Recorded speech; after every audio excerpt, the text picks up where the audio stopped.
Hey everybody, welcome back to day 21 of our Christmas stories. We're in the middle of a story right now, which is entitled A Few Bars in the Key of G. This man has finally realized what his postal card message was that was in the form of music. And so he's on his way now to wherever it is he needs to be. He borrowed a horse and he's on his way. So we're going to jump right back in this story. If you didn't listen to part 1, go ahead and listen to part 1. Then you can catch right back up here. At 10:15, Star, who's the horse, refreshed by an energetic rubbing and a mouthful of water, was carrying him up the road with no apparent diminution of power. Up they went, mile after mile, until the plain they had left was spreading out like a mat behind him, and the thick forest had given place to a scattering and scrubby growth of pines. They were nearing timberline, and the piercing chill of the biting wind testified to the proximity of the snow-covered peaks. 2 miles from the top, Waring dismounted and led his panting horse along the icy trail. The rarefied wind seemed to burn his lungs as he struggled up the remaining distance to the summit of the pass, 11,000 feet above the sea. 12 o'clock. He stopped and anxiously examined the noble beast that had carried him so far and so well. The inspection reassured him. There was plenty of life and energy left in Star yet. Not without reason was he acknowledged the best horse in the county. 1 hour and 12 miles to go, the first 7 down the steepest road in the state. Could he make it? He must. A final pull at the cinches, and Waring was again in the saddle, racing down the dangerous path towards the sea of dark green forest that stretched far below. Down sharp pitches and long slopes, around dizzy curves and through deep canyons, slipping, swaying, followed by masses of loose stones and gravel, they went, faster than that trail had ever been covered before. The iron-shod hooves struck fire from the flinty rocks, as almost sitting on his haunches, Star would slide 20 feet at a time down an unusually steep grade, recovering his footing with a staggering effort at the bottom. It was perilous work. They reached the timberline, passed below it, and plunged into the woods. A mile beyond, they flew past the stage at a mad pace, throwing a shower of mud over the astonished passengers. Down at last to the level road they came, with 5 miles still to go. Star swung into a strong, easy lope, and his rider drew a long breath. Not till then had he realized the strain of that wild ride. Rounding a turn in the road, he espied a horseman approaching and turned out to pass him. The stranger eyed him sharply as he drew near, and suddenly slipped out a 6-shooter. "Hold up there, I want to talk to you." For a moment, Waring considered the chance of riding over the man, but for a moment only. The stranger looked too determined, and his aim was sure. He pulled up, raging. "I suppose you want my money," he snarled. "Well, you're welcome to it if you'll leave me enough to pay my fare to Denver." The other grinned. "That's a good bluff, but it won't do. I'm the sheriff, and what I want to know is what you're doing with Joe Coberly's horse." "Oh, is that all you want to know?" said Waring, relieved. "Why, I've been working for Coberly, and he lent the horse to me to ride over to catch the train." And he gathered up his reins to ride on. "Hold on, young man." And the sheriff raised his gun suggestively. "That yarn won't do. I know old Joe, and I happen to know that he wouldn't lend that horse to his own brother, let alone one of his cowpunchers. I guess I'll have to lock you up till the boys come on over for you." Waring groaned. "Look here, Mr. Sheriff, I'm telling you God's truth. Coberly let me take the horse because it was the only one that could get me over here in time to catch the train, and I had to be in Denver tonight, without fail." His captor shook his head. "It's no use, my friend. Your story won't hold water. Why, you're in such a tearing hurry anyway." Waring remembered the postal card. He reached into his breast pocket and produced it. "That is my reason for haste," he said, "and that is why Coberly let me take the horse." And he added a few words of explanation. Keeping his captive covered with the muzzle of the revolver he carried, the officer rode closer and took the card. As he read it, his face lighted up and he lowered his gun. "That's all right, youngster. I'm sorry I stopped you. I don't wonder Joe lent you the horse. I'd have done the same, even if I'd had to walk myself. I hope you won't miss the train. I'll ride down to the station with you, as some of the boys might want to string you up on account of the horse. Everyone knows him.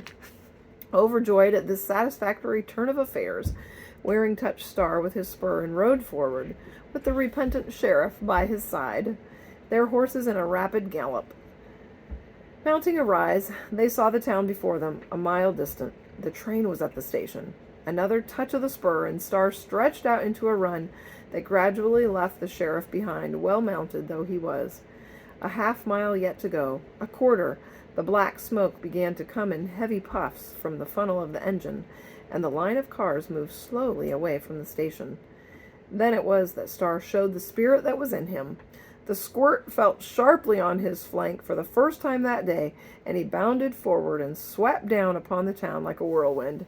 As the usual crowd of train-time loafers lounged around the corner of the station, their attention was attracted by the two swiftly approaching riders, and they paused to watch the race. Presently one cried, "Hello! That first horse is Coberly's Black, and he's sure moving, too. The other chap ain't in it. Why, it's the sheriff, and he's after the other feller. Horse thief, by thunder, I'll fix him," and he reached for his hip. The others took up the cry of "Horse thief!" and as Waring flashed past the building at Star's top speed, a volley of shots greeted him, and the bullets sang around his head. Fortunately, the bullets went wild, and before any more could be fired, the sheriff tore into the crowd and roared, "Stop shooting, you fools! The man's all right. He's only trying to catch the train." At this, there was a laugh, and then a rush to the track where an unobstructed view of the race could be obtained. The road ran for a mile beside the rails, as level as a floor.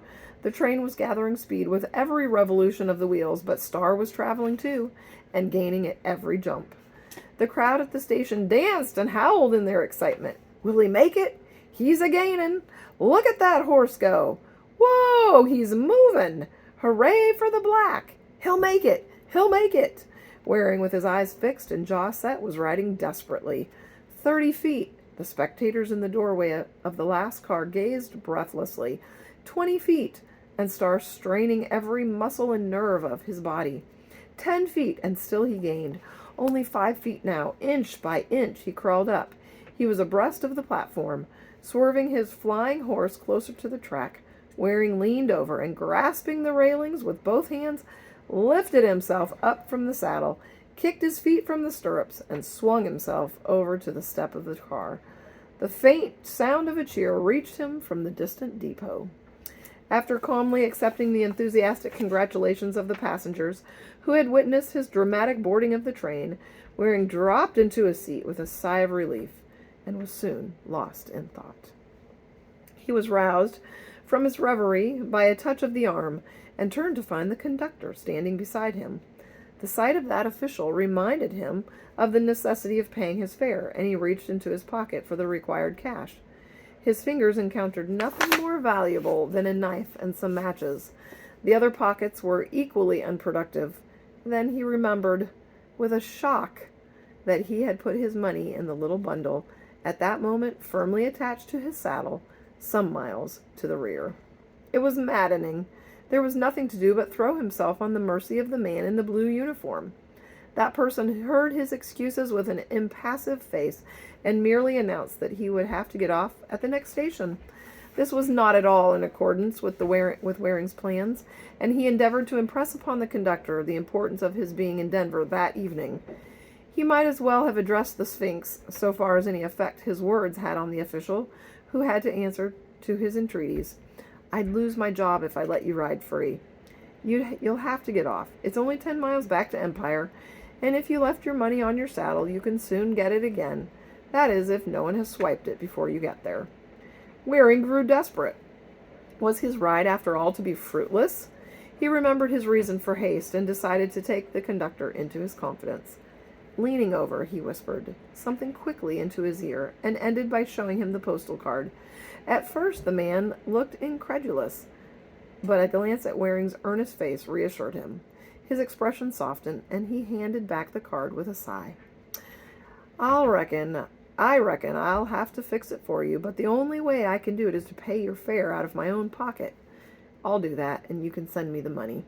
It's $3.60. He took a slip from his pocket, upon which he wrote his name and address. Then he gave it to Waring, together with a cash receipt ticket, and, unheeding the latter's impulsive thanks, continued on his round of collection. This occurrence reminded Waring of similar difficulties to be overcome in Denver, and he did some hard, rapid thinking as he was being whirled down through Clear Creek Canyon.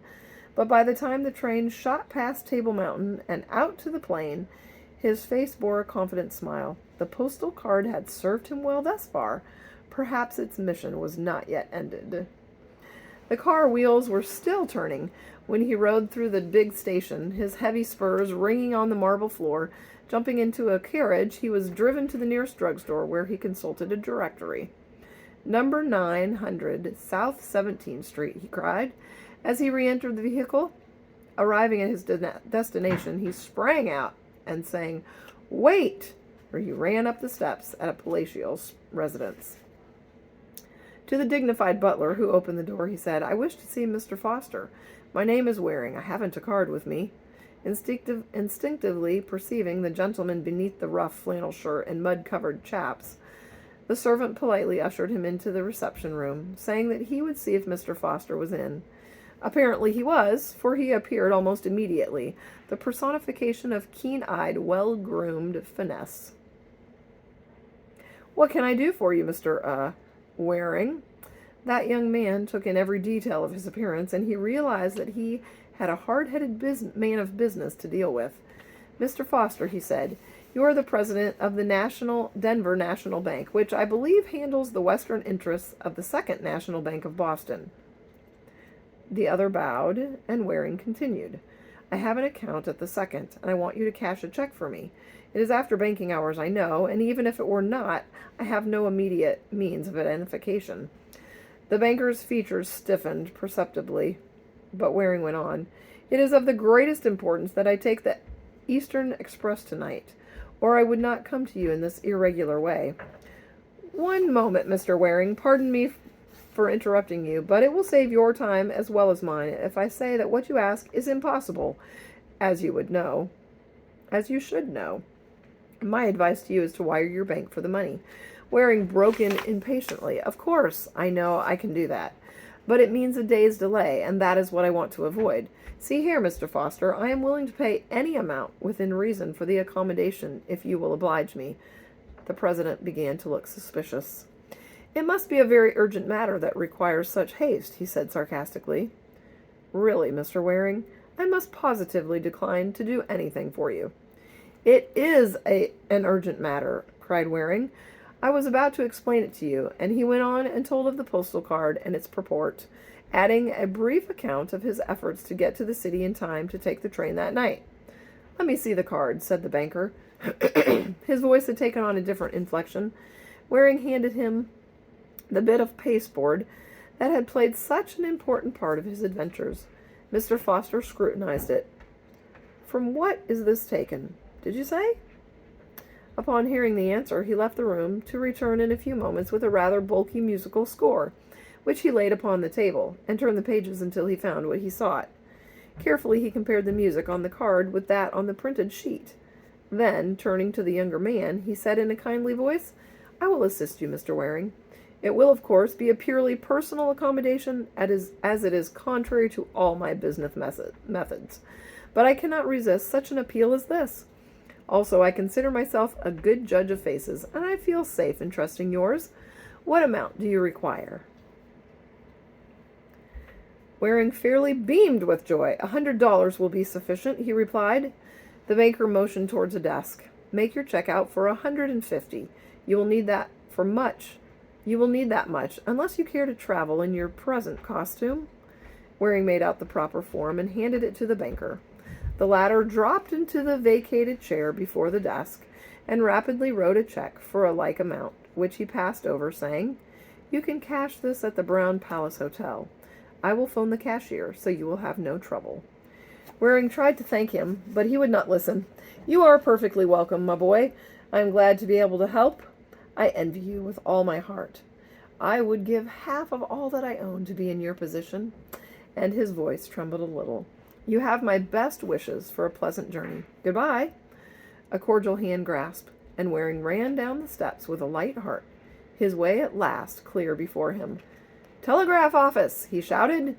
10 minutes later, these words were speeding over the wire. "Postal received.